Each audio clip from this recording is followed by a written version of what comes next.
চট্টগ্রামের হালি শহরে আগুনে পুড়ে ছাই একটি কলোনি। পুড়ে গেছে 12টি ঘর। ফায়ার সার্ভিস আধ ঘন্টার চেষ্টায় আগুন নিয়ন্ত্রণে আনলেও সব হারিয়ে নিঃস্ব পরিবারগুলো। জীবন ছাড়া আগুনের কবল থেকে বাঁচাতে পারেনি কোনো সম্পদ। পুড়ে গেছে জমানো টাকাও। সিলন টি রপ্তানিতে শীর্ষে। আল্লাহ হেদায়েত করো, আল্লাহ হেদায়েত করো, আল্লাহ তুমি দূর থেকে আগুনের ভয়াবহতা স্পষ্ট। আগুনে পুড়ছে 10 থেকে 12টি কাঁচা বসতঘর। মুহূর্তে জ্বলে ছাই হয়ে যায় পুরো ঘর। আগুন নেভাতে দিক বেদিক ছুটতে থাকেন স্থানীয়রা।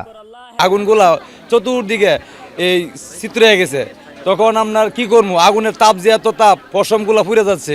আগুন একদম উপরে উঠে গেছে, টিন একদম উপরে উঠে গেছে। এগুলো আপনার গাছের ইয়ে তো, এই জন্য বিল্ডিং হলে তো কিছু হইতো না, এটা তো আপনার বস্তিগত, এই জন্য ধোঁয়া প্রচুর পরিমাণ খারাপ ছিল, যা এখানে যাওয়ার মতন না, এত ভয়াবহ আগুন ছিল এখানে। 10-12টা পরিবার এক কাপড়ের ঘর থেকে বের হইতেছে।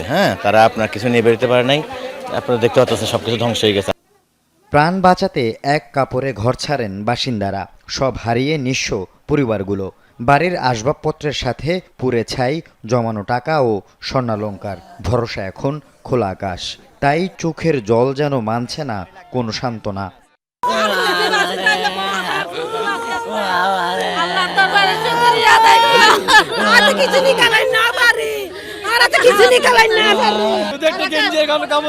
কিছু নাই আমাদের, সব ধরে ছাড়িয়ে গেছে আমাদের। একটা কিছু নিয়ে বাড়িতে পারি নাই, আমরা ঘুমছিলাম, ঘুম থেকে শুধু উঠে ফাল মারে উঠে গেছি যে।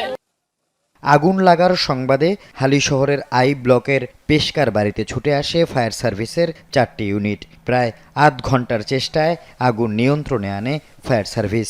মাটির চুলা থেকে আগুনের সূত্রপাত ধারণা ফায়ার সার্ভিসের। কাঁচা পাকা সেমি পাকা ঘর আমরা আগুনে ক্ষতিগ্রস্ত হয়েছে।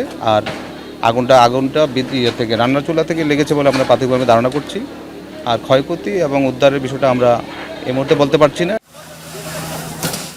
আল আমিন শিকদার, যমুনা নিউজ, চট্টগ্রাম।